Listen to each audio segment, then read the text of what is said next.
Praise the Lord. एक परमेश्वर का दास, आज की जो मीटिंग है वो पेरेंट्स के लिए है और मैं आपको आत्मिक माता पिता के बारे में एक स्टोरी बताना चाहता हूं। एक आत्मिक माता पिता थे और उनके पास एक लड़का जो कि चर्च में अक्सर आया करता था।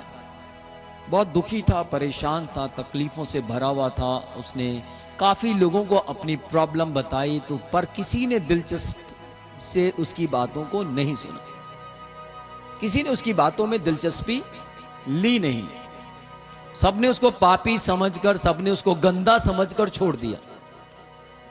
लेकिन प्रभु के दास और दासी जो कि एक अपोस्टल और उसकी पत्नी थी, उन्होंने उस लड़के के बातों में दिलचस्पी ली, उसकी बातों को सुना और सिर्फ सुना ही नहीं, किसी ना किसी तरीके से उस लड़के को समय दिया और उस लड़के को कहा चिंता ना करो, हम आपके लिए प्रार्थना करेंगे।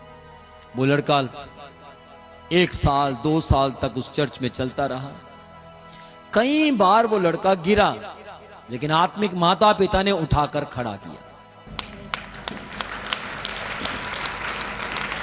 कई बार उस लड़के ने सुसाइड करने के प्लान बनाए, लेकिन आत्मिक माता पिता ने उसे बचाया और उसे कहा सुसाइड हमारे लिए नहीं है, जीने वाली जिंदगी हमारे लिए है।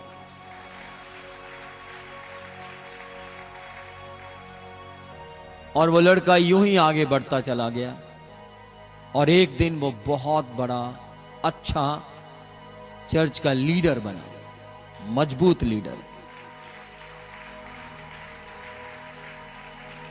और उस लीडर के सामने कुछ कमजोर लोग जो परमेश्वर के दास के ऊपर शक करते थे या परमेश्वर की दासी के ऊपर शक करते थे, वो मिले और उन्होंने आकर उसे कहा तुम्हारा चरवाहा सही नहीं है, उसकी आंख गंदी है, उसकी सोच सही नहीं है।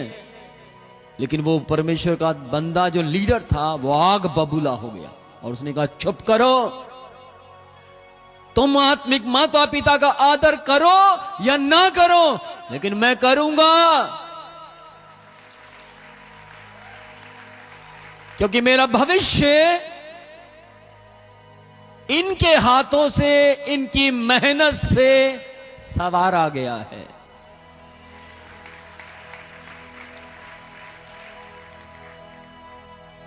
और उस लीडर के सामने कुछ झूठे प्रूफ वाली औरतें खड़ी कर दी गई, लेडीज खड़ी कर दी गई और उनसे कहा गया पैसे के मामले में सब बिक जाते हैं, हाँ या ना। उनको कहा गया तुम इतना पैसा देंगे और तुम उसके बारे में गलत बयान दे दो। गलत बयान दे दिए गए, परमेश्वर के दास को सजा हो गई और वो जेल चला गया। लेकिन लीडर रोने लगा। लीडर ने सोचा यार ये तो गलत हो गया, जिस आदमी ने मुझे उठाकर खड़ा किया ये उसके साथ क्या हो गया। वो रो रो कर बिलक बिलक कर प्रार्थना करने लगा और उसने कहा परमेश्वर तेरा दास मेरा असली बाप है, क्योंकि मेरे असली मां बाप ने भी मेरे दुख में मुझे छोड़ दिया। मेरा कोई काम सफल नहीं हो रहा था, उनकी दुआओं के बाद मेरा भविष्य भी, मेरी सारी चीजें सफल होने लगी। और उसने कहा कि परमेश्वर मुझे बताए मैं क्या करूं। और परमेश्वर के उस लीडर ने पूरे चर्च को अच्छी तरह से गाइड करना शुरू किया। लोगों ने कहा नहीं हमें मालूम है वो गलत होंगे तभी तो सजा हुई है, लेकिन उस लीडर ने लगातार उनको सही संदेश देना शुरू किया, वो गलत नहीं है।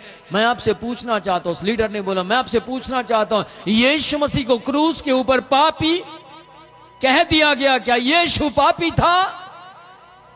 और चर्च ने बोला नहीं। तो उन्होंने बोला ध्यान देना, तुम्हारा आत्मिक पिता भी पापी नहीं है, मैं अच्छी रीति से जानता हूं क्योंकि उसने मुझे बनाया है।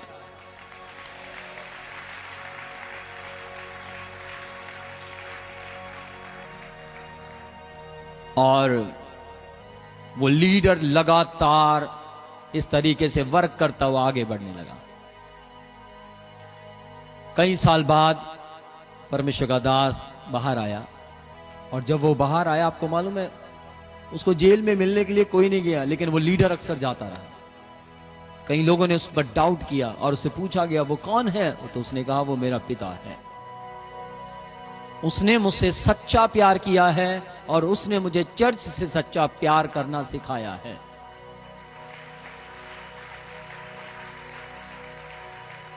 और मैं आपको बोलना चाहता हूं कि वो खुदा का बंदा एक समय आया, रिहा हो गया, आजाद हो गया और फिर से यीशु मसीह का प्रचार करने लगा, लेकिन उसकी सेवकाई बढ़ती बढ़ती बढ़ती बढ़ती बढ़ती चली गई।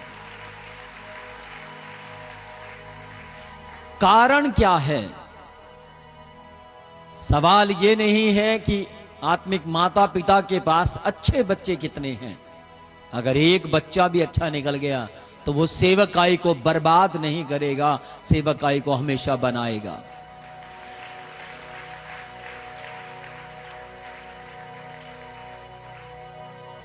माता पिता का आशीर्वाद परमेश्वर का दिया हुआ आशीर्वाद है, बस समझने की कोशिश करो। सब माँ बाप करते हैं तो क्या हो गया,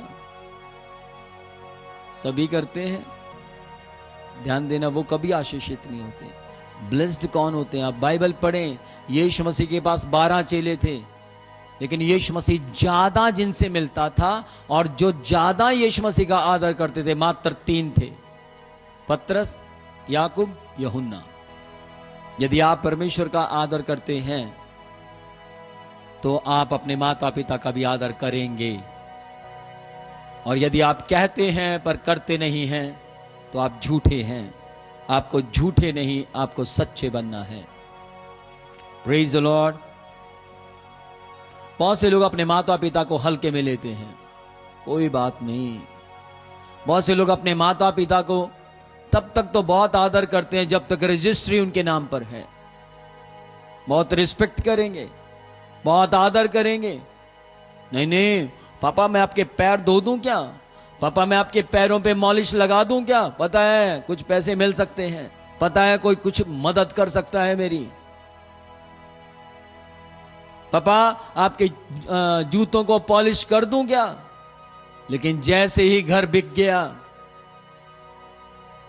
माता पिता को कहते हैं तू कौन और मैं कौन, जाइए जहां दिल करता वहां रहिए। लेकिन बाइबल कहती है, बाइबल में क्लियर लिखा है, निर्गमन 20 अध्याय उसकी 12 आयत को जरा ऊंची आवाज में पढ़े। तू अपने पिता और अपनी माता का आदर करना। जी हां, तू अपने पिता और अपनी माता का आदर करना, जिससे जो देश तेरा परमेश्वर यहोवा तुझे देता है उसमें तू बहुत दिन तक रहने पाए। जी हां, तू अपने माता पिता का आदर करना, जिस देश को खुदा तुझे देता है, गांव को नहीं। किस किस को सुनाई दे रहा है? शहर को नहीं, कस्बे को नहीं, कॉलोनी को नहीं, जिस देश को खुदा तुझे देता है ताकि तू उसमें लंबी आयु जीने पाए। आमीन। जिस घर में माता पिता होते हैं उस घर में कृपा रहती है। आजकल जैसे लॉकडाउन लगा, लोगों ने मां बाप को, आत्मिक माता पिता को अपने घर में बुलाना बंद कर दिया। बस दूर से ही जी दुआ कर देना।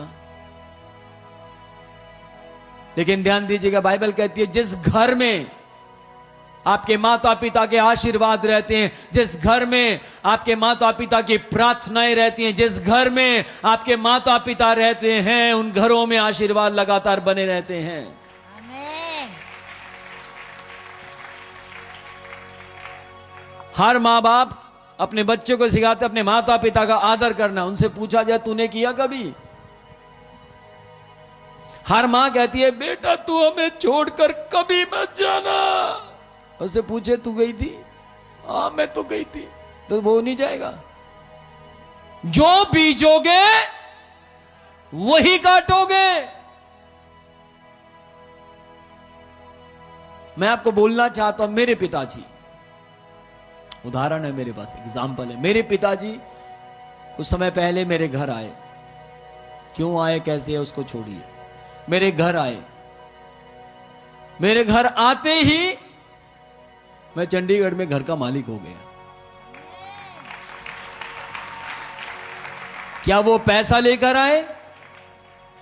उससे पहले भी मैं घर ढूंढ रहा था, उससे पहले भी मैं घर लेना चाहता था, उससे पहले भी वो मुझे घर कोई गिफ्ट करना चाहता था, पर कर नहीं पा रहा था। क्यों? अरे मेरे घर पिता नहीं था, मेरे घर माता पिता नहीं थे, जिसकी जिंदगियों में मां बाप नहीं है, आशीर्वाद नहीं है उनके पास। आज कहो, कहलवाओ, कल कहलवाओ, मेरी इस दुनिया से जाने के बाद भी आप सुनते रहना, कभी उनके ऊपर आशीर्वाद नहीं रहते। अगर आपके मां बाप प्रार्थना करने वाले हैं तो उनकी प्रार्थनाओं को रिसीव करने वाले बन जाओ।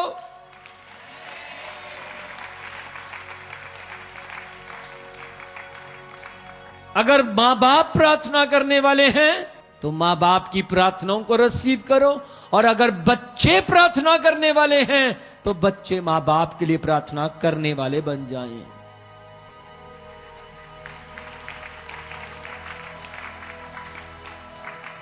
बच्चों का इलाज करवाना हो, बेस्ट हॉस्पिटल में करवाएंगे। मां बाप का इलाज करवाना हो, सस्ते से सस्ता करवाएंगे। बच्चों को कुछ देना हो, महंगा फूड देंगे। मां बाप को कुछ देना हो तो सस्ता देंगे। अरे आपको महंगा अपने औलाद को खिलाने की ताकत उन्होंने ही दी है। उन्होंने आपको पाल पोस कर बड़ा किया है। अगर आज आप कहते हैं मेरे माता पिता यीशु मसीह को नहीं मानते, तो मैं आपको बोलना चाहता हूं आपकी गलत फहमी है। मेरे भी माता पिता नहीं मानते थे, लेकिन मैंने उनको छोड़ा नहीं, उनके लिए प्रार्थनाएं की, आज मानते हैं।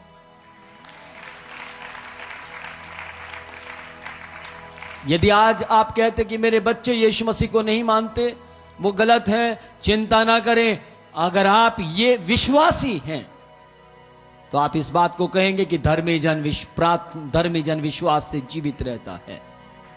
तो आप धर्मी हैं। आपकी प्रार्थनाएं आपके मरे हुए बच्चों को, जो आत्मा में मर गए, उन्हें जिंदा कर सकती है। हालेलुया।